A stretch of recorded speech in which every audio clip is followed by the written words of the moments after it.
সেই কথা সঁচা নহয় দাদা। গছ বন পশু পক্ষী সকলোকে সৃজন কৰা একোজন গৰাকী আছে, তেওঁকে ঈশ্বৰ বোলা হয়।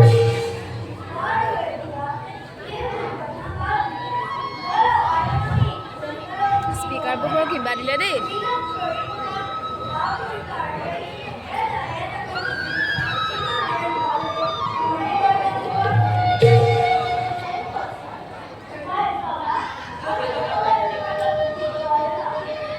ভাই হওক মৃগয়া কৰা, বড় পশু পক্ষী বধ কৰা মহাপাপ।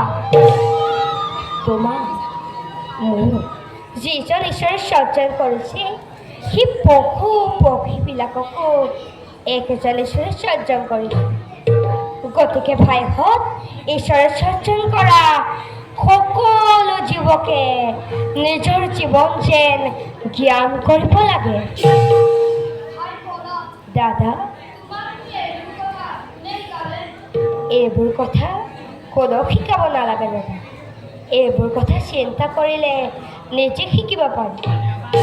গতিকে দাদা, সকলোৱে পবিত্ৰ হৰিনাম গাবলৈ যত্ন কৰা, তেতিয়া ঈশ্বৰে আমাক কৰুণা কৰিব।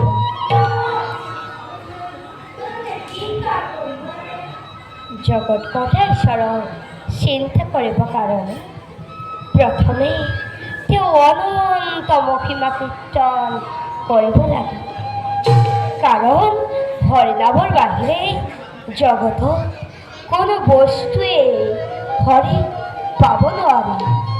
গতিকে ভাই হওক সকলোৱে পবিত্ৰ হৰিনাম গাবলৈ যত্ন কৰা, তেতিয়া এই সকলো জ্ঞান লাভ কৰিব পাৰিবা।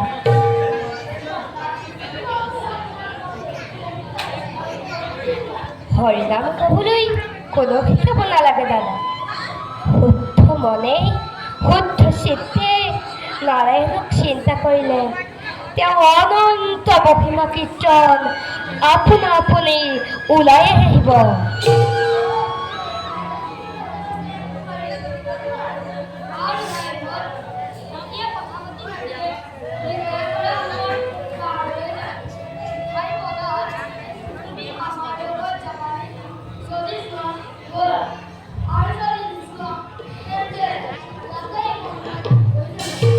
মোক সেৱা কৰিবা ভাইখন, মই মৃগয়া কৰিবলৈ যাব নোৱাৰোঁ।